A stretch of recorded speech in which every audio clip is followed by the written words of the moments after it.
Buenos días de nuevo, mis queridos hermanos. Eh,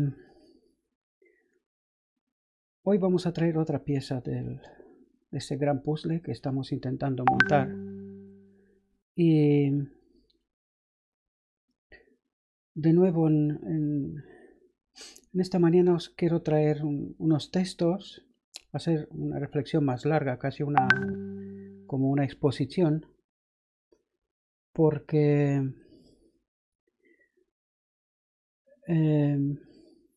a raíz de la reflexión de ayer me di cuenta de unas verdades mayores, encontré algunos textos, empecé incluso yo mismo a sentar de nuevo piezas en ese gran puzzle y os puedo decir casi no he podido descansar esta noche pensando, reflexionando y esta mañana nada más despertarme me puse a buscar los textos, a poder sentarlos y comprender una gran verdad. Quiero compartirla con vosotros. Seguramente no va a ser fácil digerir. Os digo desde ahora que es comida fuerte, como diría Pablo. Pero espero que entre todos, y seguramente ese tema de hoy vamos a desarrollarlo en más ocasiones porque creo que hay mucho que hablar. Mucho, muchísimo. El tema lo titulé porque partí de un texto, que os lo voy a presentar, vamos a empezar por ahí. Partí de un texto y ese texto me saltó las alarmas, ¿no? La reflexión de hoy la he titulado El pueblo depositario de la verdad sagrada. Y vamos a explicar de por qué he escogido esta reflexión en realidad. Así que vamos a entrar en tema. Ayer leímos un texto y que fue el texto que no me dejó, realmente no me dejó descansar, ¿no? Por una parte de ese texto que para mí, o sea, se me quedó grabada, bien fuerte grabada en la mente, ¿no? Y ese texto es el que os traigo delante de vosotros. La sierva del Señor dice, me han hecho la pregunta, ¿crees que el Señor tiene más luz para nosotros como pueblo? Ella dice, respondo que tiene luz que es nueva para nosotros y sin embargo es una luz antigua, preciosa. Esa palabra preciosa no lo sé a vosotros, pero a mí me apunta a un lugar concreto, ¿vale? Es la cruz, pero vamos a ver si realmente acertamos con lo que pretendo exponer hoy delante de vosotros. Una luz antigua, preciosa, que brillará de la palabra de verdad. ¿Sí? Y el texto a continuación decía, solo tenemos los destellos de los rayos de luz que aún están por llegar. Pero me he quedado impactado, eso es decir, luz nueva, mayor entendimiento de una luz antigua, preciosa. ¿Qué es más precioso para el cristianismo hoy? ¿No? Apunta como la cruz, ¿no? Bajo mi punto de vista. Y dándole vuelta a ese texto, ¿verdad? Llegué a este otro texto, que dice lo siguiente. El pueblo judío había sido depositario de la verdad sagrada. Y de aquí viene el título de la reflexión de hoy. El pueblo judío y ese pueblo actualizado entendemos que somos nosotros hoy, ¿no? Si el pueblo ha sido depositario de la verdad sagrada. Y voy leyendo el texto como intentando actualizarlo. No lo sé si vosotros veis similitudes, pero yo sí que encuentro similitudes, ¿no? Dice lo siguiente, pero el farisaísmo había hecho de él el más exclusivista, el más fanático de toda la familia humana. ¿Hay parecidos? Yo creo que sí.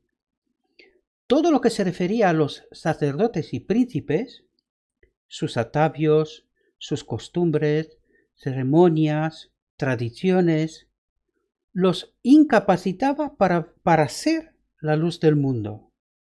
De parte de mí de ser crítico, es un texto, y si es por inspiración, creo que debemos de entenderlo como tal, ¿verdad? Se miraban a sí mismos la nación judía, la nación cristiana, y voy a ir la nación adventista, ¿no? Pueblo adventista, como el mundo, ¿verdad? Por eso se consideraban exclusivistas. Pero ya veis todo el texto que viene a continuación. Como hay mucho que reflexionar, me voy a centrar en la parte de abajo, que es la parte que a mí me impactó también, ¿no?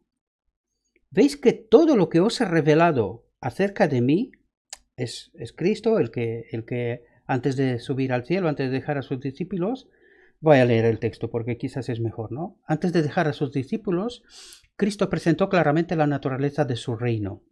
Les recordó lo que les había dicho antes acerca de ello. Declaró que no era su propósito establecer en este mundo un reino temporal, sino un reino espiritual. No iba a reinar como rey terrenal en el trono de David. Volvió a explicarles las escrituras, eso es importante, ¿no? Demostrando que todo lo que había sufrido había sido ordenado en el cielo, en los concilios celebrados entre el Padre y él mismo. Todo había sido predicho por hombres inspirados del Espíritu Santo. ¿Por quién había sido predicho? Por hombres inspirados por el Espíritu Santo. Estos hombres podemos ser nosotros también, ¿verdad? No lo olvidéis. Dijo, y esas son las palabras de Cristo: ¿veis que todo lo que os he revelado acerca de mí, rechazamiento como Mesías, se ha cumplido? No sé si aquí os chirría algo, pero si no, intentaremos explicarlo, ¿vale? Todo lo que os he dicho acerca de la humillación que iba a soportar y la muerte que iba a sufrir, se ha verificado. Yo no sé si os dais cuenta, pero que a mí esta frase me suena como... Es decir, yo vengo, voy a cumplir mi obra como Mesías, ¿vale? Porque por eso dice antes que os chiría, ¿no? Dice, todo lo que os he revelado acerca de mi rechazamiento como Mesías. Y que esto se ha cumplido. Me han rechazado, ¿verdad? Y eso me está diciendo que hace referencia a su obra, ¿no?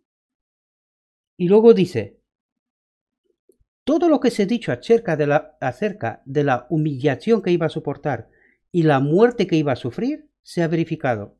Como decir, eso no era necesario. Ser humillado y morir no era necesario. Estaba escrito, pero a mí me está diciendo como que no era necesario, ¿no? A mí me suena un poco así. Puede ser que yo me pueda equivocar, ¿verdad? Pero a mí me suena un poco así, ¿no? Él intenta reafirmarse que es el Mesías, ya, aunque en esta situación, en esta condición o en este momento, yo creo que era un poco tarde, ¿no? Para volver a hacer eso, pero está intentando hacerles a los discípulos entender ciertas verdades, ¿no? El rechazamiento como Mesías, su obra, y luego dice, y que iba a ser humillado y que moriría, que me iban a matar, ¿verdad? Como consecuencia de esa obra. En fin, y luego dice, el tercer día resucité, ¿no? Y sigue, escudriñad más diligentemente las Escrituras y veréis que en todas esas cosas se ha cumplido lo que especificaba la profecía acerca de mí. Este texto se encuentra en Deseado a todas las gentes, aquí tenéis la referencia y podéis estudiar por vosotros mismos. Vamos a seguir. Y aquí hace tiempo que le estoy dando vuelta a ese texto y esta mañana me entendí, o sea, no sé cómo recibí de lo alto, mayor comprensión sobre este texto, ¿no? Ya lo estaba estudiando y ya intentaba entender ciertas cuestiones, pero hoy como nunca me he dado cuenta que es mucho más, que aquí en ese texto hay mucho más, ¿no? Y seguramente vamos a volver a hablar sobre este texto bastante, porque aquí hay mucha verdad. Creo que es toda una teología escondida en ese texto, ¿vale? Pero vamos a entrar dentro. Dice, en la purificación del templo, Jesús anuncia su misión como Mesías y comenzó su obra. Pero dice, en la purificación del templo, hay un paralelismo aquí, ¿verdad? Hay un paralelismo aquí, en la purificación del templo, y hace referencia al Yom Kippur, ¿sí? Pero también a ese momento, es decir, hay doble significado, ¿no? Y dice, y Mesías comenzó su obra. Y dice, aquel templo, erigido para morada de la presencia divina, estaba destinado a ser una lección objetiva para Israel y para el mundo. Para Israel y para nosotros hoy, ¿verdad?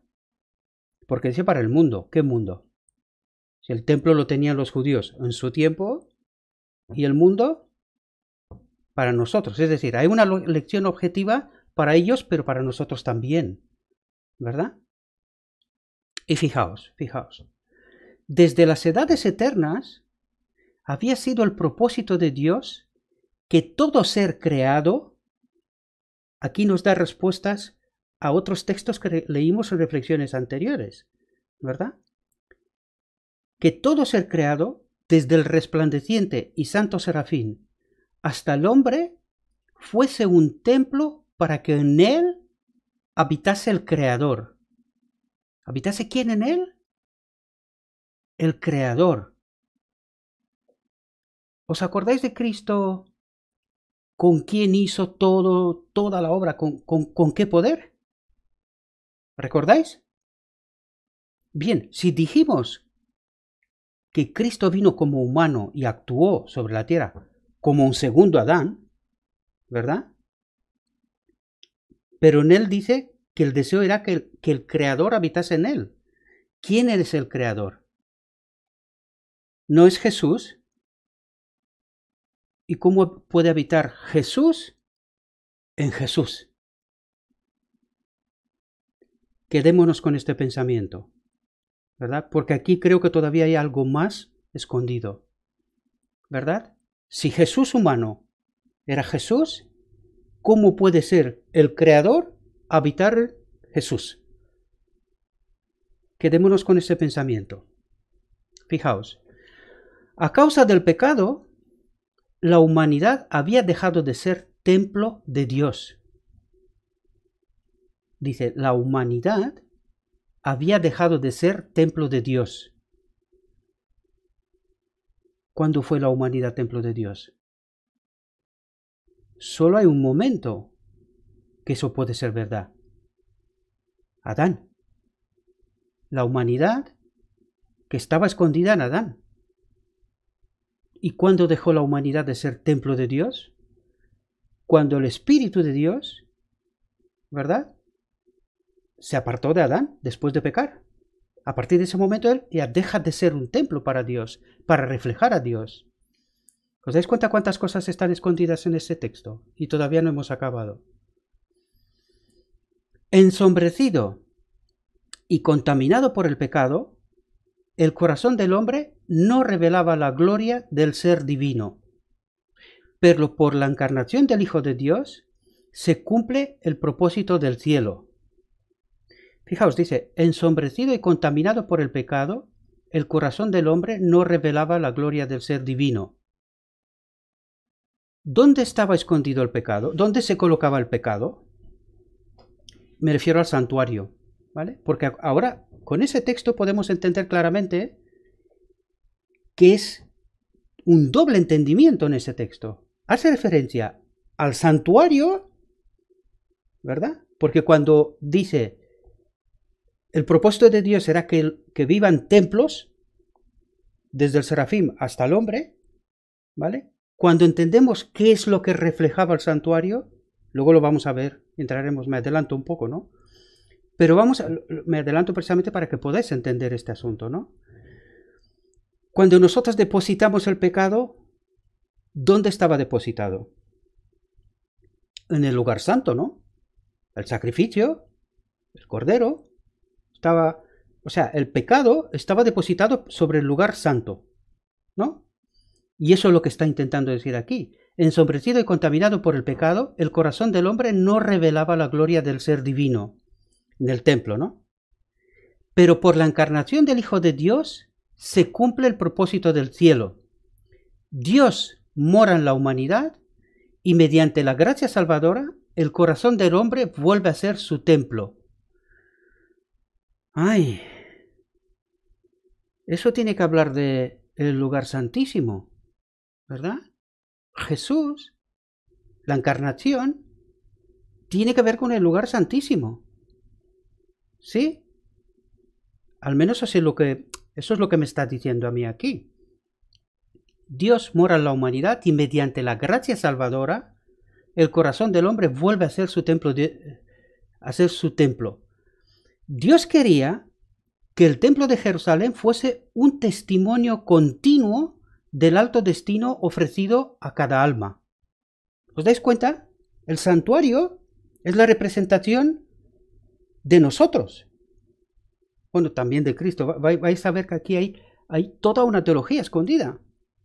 O sea, si nos paramos con atención y conectamos con otros textos, vais a ver que aquí hay mucho que escudriñar. Mucha verdad. Mucha verdad. Os lo digo que no he podido ni descansar, ¿no? Pero los judíos, fijaos aquí, no habían comprendido el significado del edificio que consideraban con tanto orgullo. No se entregaban a sí mismos como santuarios del Espíritu Divino. Aquí quiero pararme un poco. Tanto en el texto que leímos antes, si os dais cuenta de los dirigentes del pueblo, ¿verdad? Que estaban hablando de tradiciones, costumbres y todas esas cosas. Y cuando leemos esa frase, dice que los judíos no habían comprendido el significado del santuario, y yo me atrevo a decir, y nosotros tampoco del todo, ¿verdad? Aquí me surge una pregunta. ¿Por qué no hemos entendido el significado? ¿Qué ha pasado? ¿Será que la historia del Edén se vuelve a repetir? ¿Será que Satanás, utilizando ciertos términos que pueden parecer que significa una cosa, pero significa otra cosa, como en Edén, nos vuelve a engañar lo mismo que Adán? Diciendo, Dios es amor, no moriréis, no os preocupéis. En realidad, Él os condiciona y por eso no podéis llegar como Él, a ser como Él. ¿Verdad? Utiliza una verdad, Dios es amor, Dios es vida, no es muerte. Utiliza una verdad, pero para llegar a una conclusión que le interesa a Él. Y yo le decía en reflexiones anteriores, es posible que nosotros entendamos mal ciertas cuestiones y que de esa luz preciosa, antigua, tiene que salir esa luz nueva. ¿Pero por qué no sale esa luz nueva? Fijaos, no se entregaban a sí mismos como santuarios del Espíritu Divino. ¿Y eso qué significa en realidad? Significa que no habita el Espíritu Santo en nosotros y que todos esos pensamientos, algunos pensamientos, no vienen del Espíritu Santo, ¿sí? Sino que son pensamientos que vienen de otra fuente. Yo sé que es duro aceptar y entender eso, pero nuestra realidad no hace más que llevarnos a eso. O sea, me gustaría decir que yo no estoy engañado, pero que todos esos textos que estábamos hablando antes, ¿con qué poder hizo Cristo lo que hizo? Con el poder del Espíritu Santo. Esto está claro. Y decía que la obra que él hizo tenía como propósito para que nosotros seamos como él, ¿verdad? Vamos a tratar esos temas de aquí en adelante y a ver si podemos llegar a ciertas conclusiones, a ver si ese puzzle grande, esa imagen grande, se va montando pudiendo entender más de esas mismas verdades antiguas, pero que refleje mayor luz para nosotros y que es fundamental, ¿verdad? Diríamos en algunas reflexiones anteriores, es que tenemos que tener un mensaje claro, definido para el mundo, y que ese mensaje sea tan distinto, tan particular, que el mundo solo le quede una opción, aceptarlo. Bueno, puede rechazarlo también, pero que les resulte fácil aceptar ese mensaje, ¿verdad? Sigamos el texto. Los atrios del templo de Jerusalén, llenos del tumulto de un tráfico profano, representaban con demasiada actitud el templo del corazón. ¿Veis? Aquí vengo a decir el lugar santo, donde el pecado estaba colocado. Eso es lo que viene a decir ese texto. Sigamos, contaminado por la presencia de las pasiones sensuales y de los pensamientos profanos, ¿verdad? Lugar santísimo, lugar santo, ¿verdad? Todo eso estaba depositado sobre el lugar santo.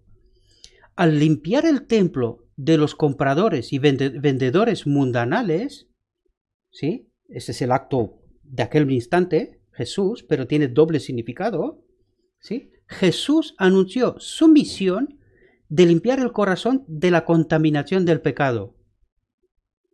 ¿Quién hacía la limpieza al lugar santísimo del pecado? ¿Quién hacía esa obra?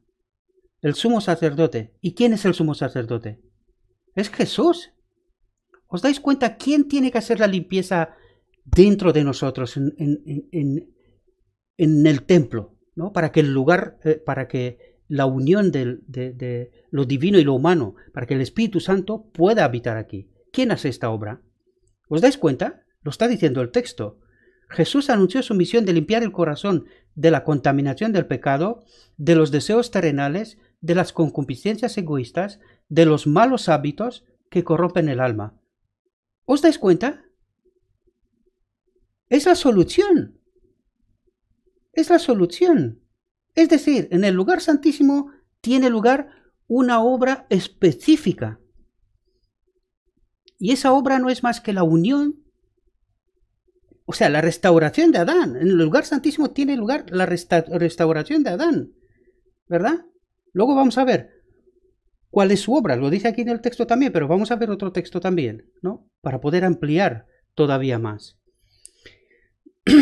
Fijaos, dice, vendrá a su templo el Señor a quien vosotros buscáis y el ángel del pacto a quien deseáis vosotros. ¿De qué está hablando aquí?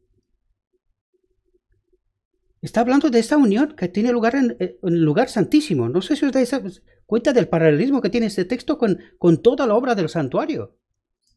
En el lugar santísimo, ¿qué está diciendo? Que vendrá a su templo el Señor a quien vosotros buscáis y el ángel del pacto a quien deseáis vosotros.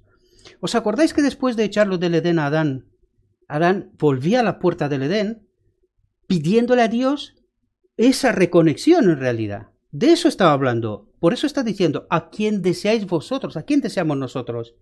Al Espíritu Santo.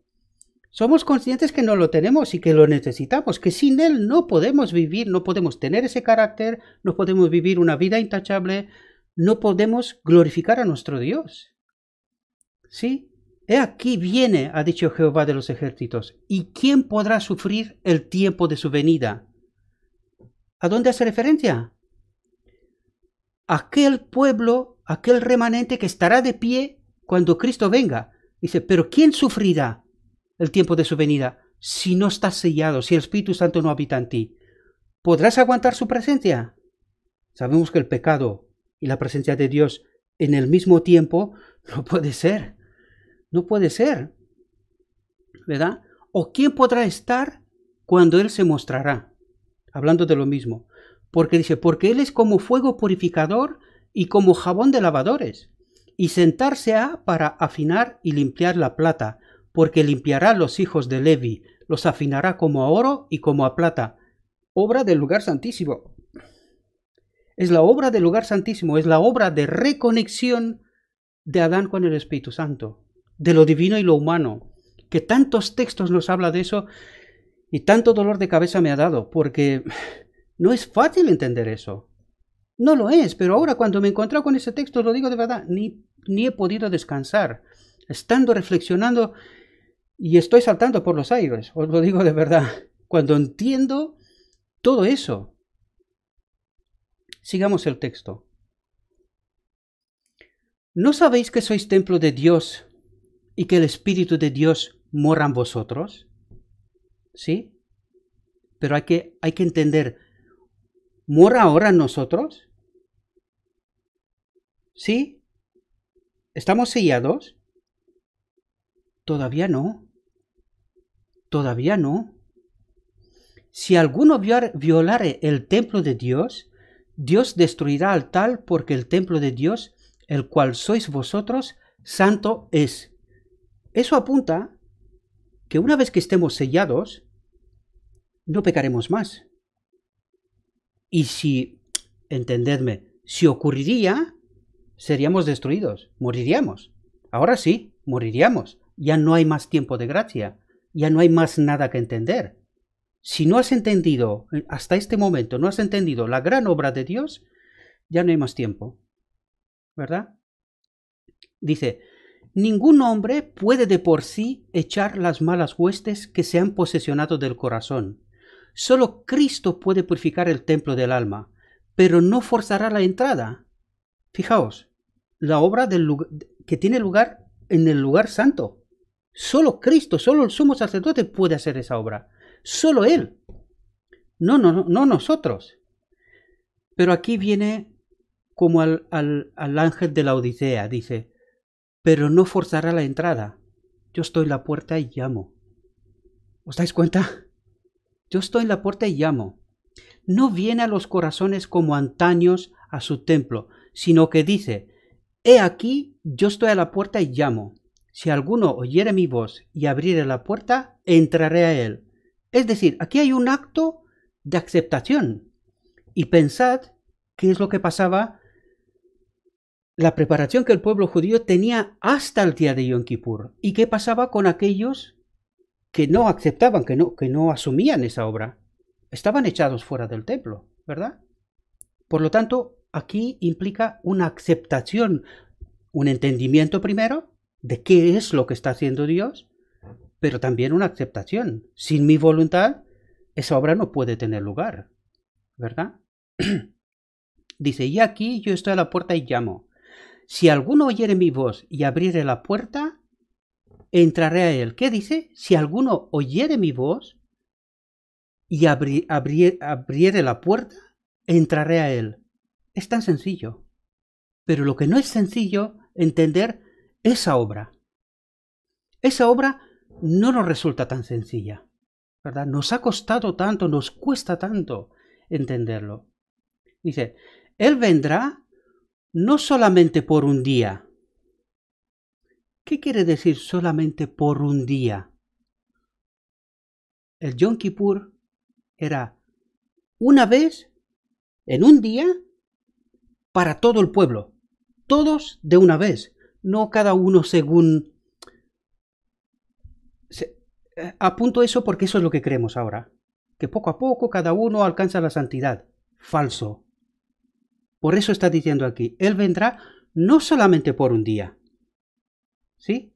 Porque dice, habitaré y andaré en ellos, y ellos serán mi pueblo. ¿A qué se refiere? Al día de Yom Kippur. Un día, al final del día, cuando el pecado estará depositado donde tiene que estar depositado, ¿sí?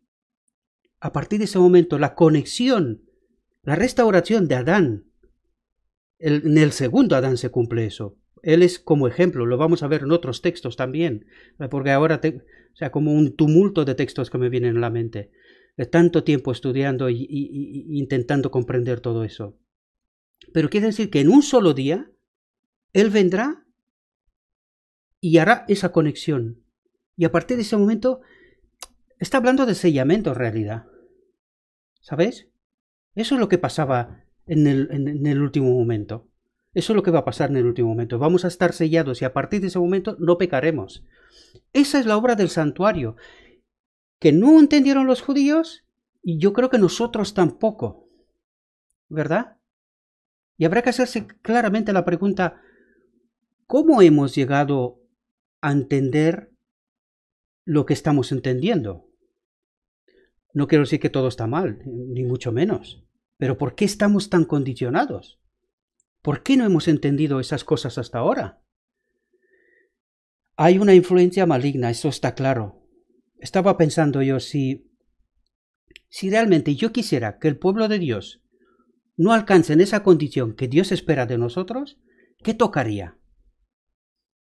Y hay dos cosas que están muy unidas, pero que muy unidas.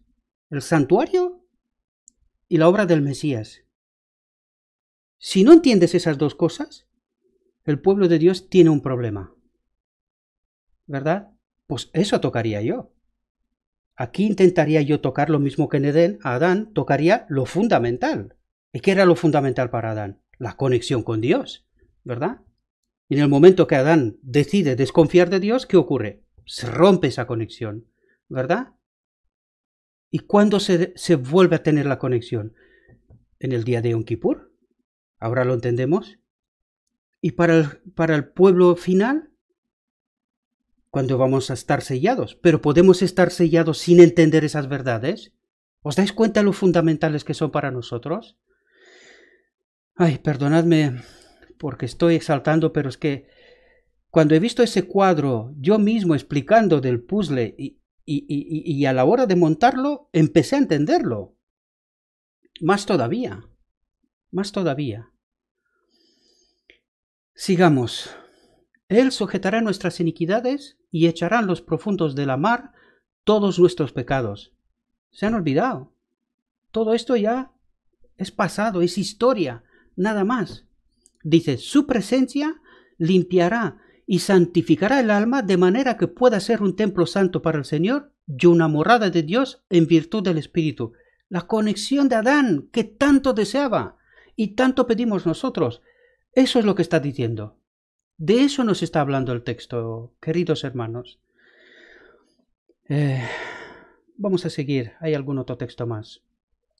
Fijaos. Cristo vino a dar un ejemplo de la perfecta conformidad con la ley de Dios requerida de todos. Desde Adán, el primer hombre, hasta el último hombre que vivirá en la tierra.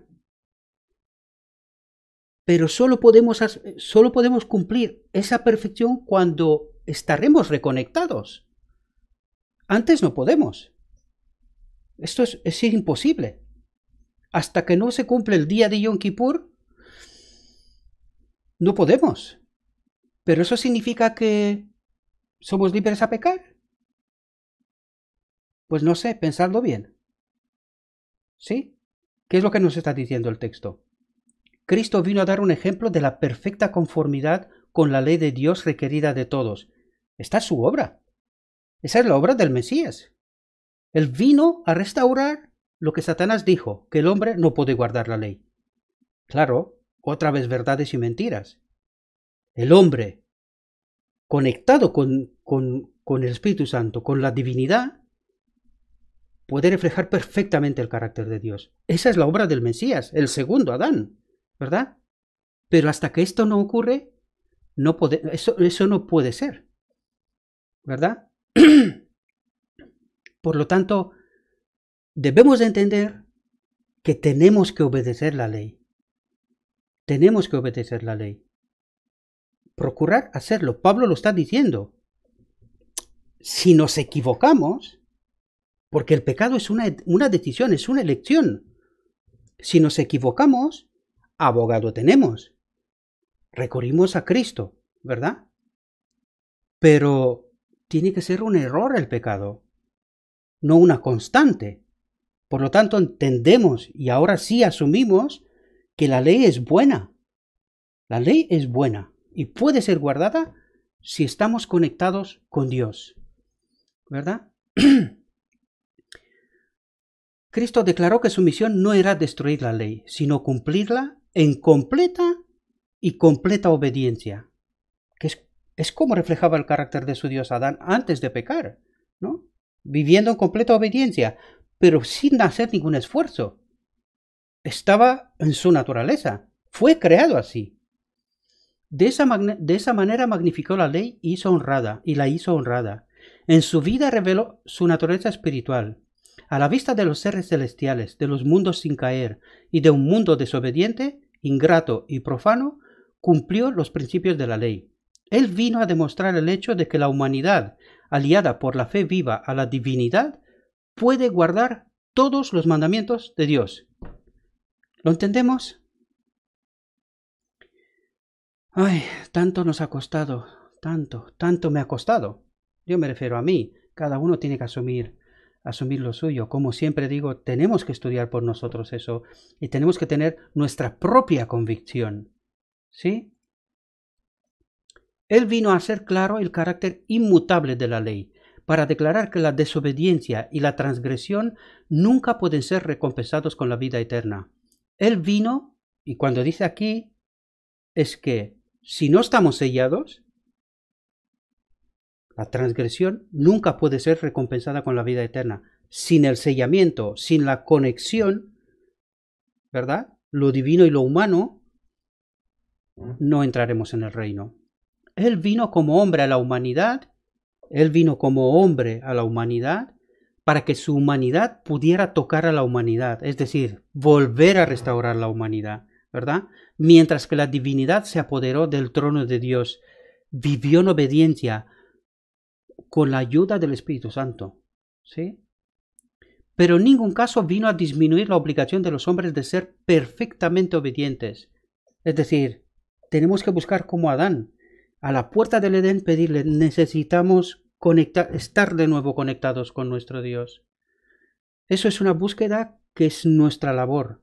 Queremos estar conectados de nuevo con el Espíritu Santo. No destruyó la validez de las escrituras del Antiguo Testamento.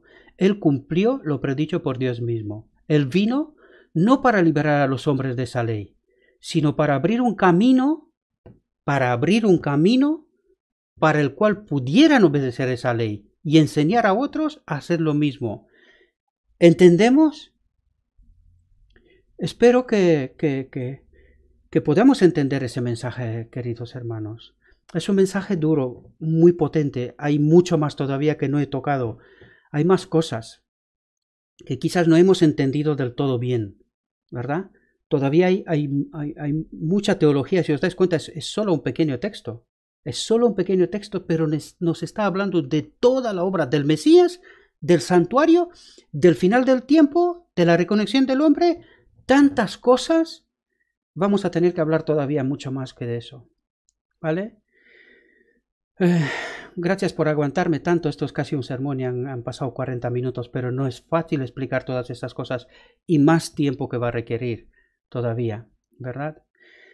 Espero que el Espíritu Santo de Dios os acompañe en la medida que todos podemos tener en estos momentos. No estamos sellados, pero tampoco estamos desprovistos completamente del Espíritu Santo, ¿sí? Eso ya lo iremos viendo. Hay tantas cosas que explicar.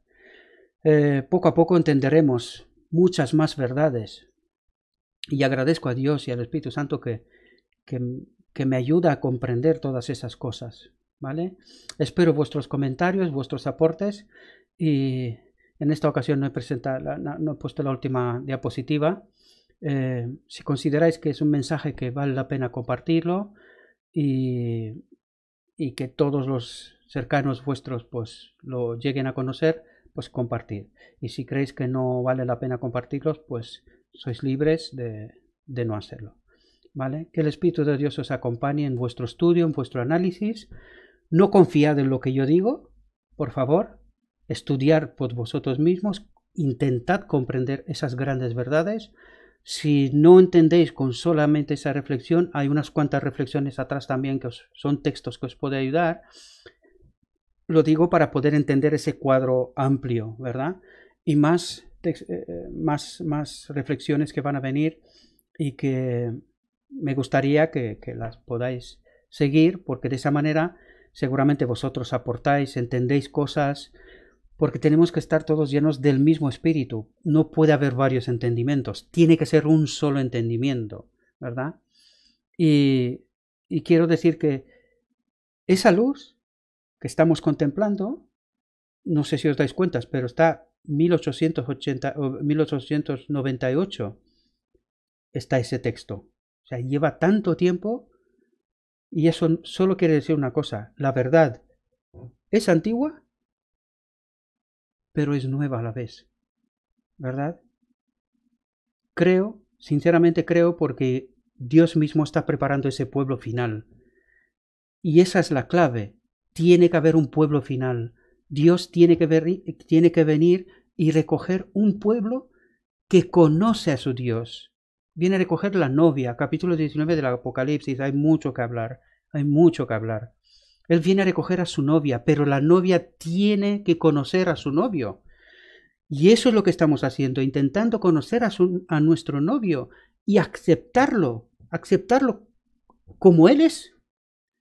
Es decir, amarlo, mejor dicho. Porque tenemos que amarlo por esa obra tan maravillosa que ha hecho para el hombre, para su restauración, para su rendición, ¿verdad? Para ser redimido, quiero decir. Bueno, de nuevo, que Dios os bendiga en vuestro estudio, en vuestro análisis y que la paz de Dios sea con vosotros. Amén.